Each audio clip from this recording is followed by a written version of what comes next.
Did you know that replacement of your heating and cooling system might not be the only option?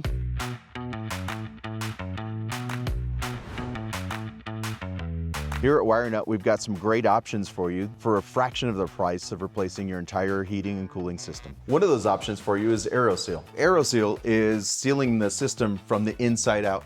Oftentimes in new construction, you'll see this stuff here where it gets the ductwork sealed. And the reality is it doesn't get all of it all the time.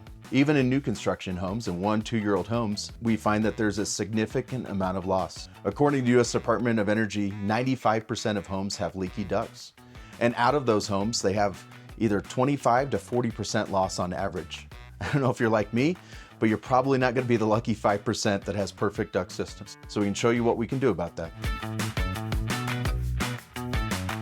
What the process is sending glue, which is a non-toxic, water-soluble material, through the ductwork to seal it. At the beginning and the end of the seal, you'll get a report telling you how well it sealed the system. A lot of our customers tell us after having their system aerosealed that they have a lot less hot spots and cold spots in their home. Some of our customers have even told us of a 25% savings in their utility bills. Give us a call today and see if Aeroseal might be a better option than replacing your system.